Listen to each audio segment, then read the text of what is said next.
So I thought I'd do a bit of a video on the current project. I've had a few questions around what my plans are and how the build's going to go. So quick tour, a little virtual tour.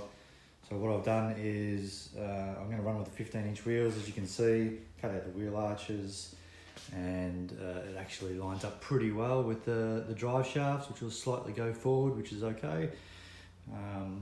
To just ensure that it meets engineering requirements, I've reinforced, or going to reinforce the inside of the car to ensure that it is strengthened through the rear as well. So those 75 by 50 RHS steels going through there. I'll probably run another one through the middle here, just in front of the seats.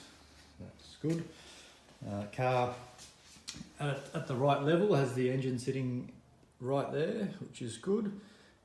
Sump clears the bottom floor pan.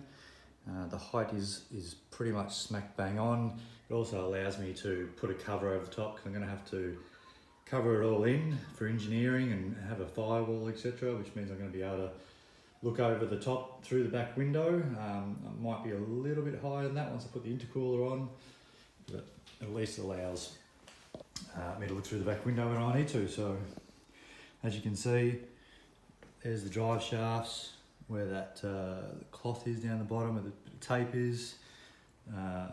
That'll come out pretty much on a slight angle. This is the rear chassis rails that I've had to sort of make. They're just sitting there at the moment, I haven't tacked them in yet, so we're going to weld them into the body of the car to keep that structurally sound. I'm going to have to put new wheel arches in to suit the 15-inch wheels. I noticed when I took the wheel arches out, it pretty much loosened up the whole back of the car, so they are quite a key component for strengthening the body at the back. So I'll put some new ones in there, and then I'll obviously tack into the chassis rails as well.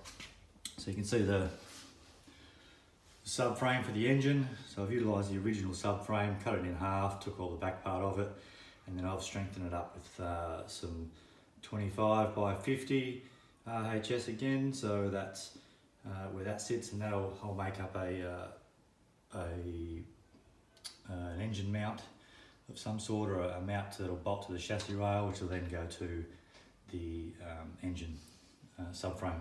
Obviously you've got rear independent suspension, straight out of the Mazda MX-5, so that's out of the rear. The reason for that is obviously it runs a rear wheel drive, so it allows me to put in drive shafts for this. The brake setup, I'm not sure what we're going to do with the front. I am planning to use MX-5 again on the front, but we'll see how that rolls depending on how much room I've got.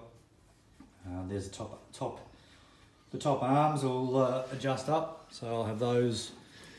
I'll sit about here somewhere, so I'll make a bracket and a mount for that, which will come off the engine's subframe, and also mount to the same spot where the lower control arms is down here somewhere. So, and then on top of that, I'll have this engine subframe mounting to the chassis rails at the back here, and act as a support between the two chassis rails.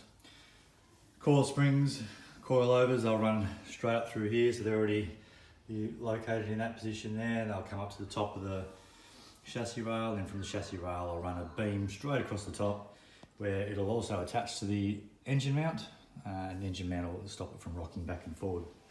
So as you can see, it was an all-wheel drive setup with the WRX engine, and I've converted it to a front-wheel drive. So taking out the diff, the centre diff, put in what they call a Suba nose, which is the guys from Subaru gears. It's a little shortened cone, and I've shortened up the gear linkage, the lever there, so it allows me to pull it in and out. I'm going to probably run it as a cable shift setup, which will go to the gear stick and gear mechanism. So that's pretty much where it's at the moment. As you can see, there's not much left of the rear of the body. Trying to keep everything relatively normal on the outside, although being 15-inch wheels might be a bit of a challenge to do that. The front, nothing's really changed. It is empty, there's nothing in the engine bay at the moment. So I've got to work out what to do there. I think that'll be later on once I get the engine mounted in place. But yeah, that's where it's at the moment. Hopefully it answers some of the questions that have been coming through. Cheers.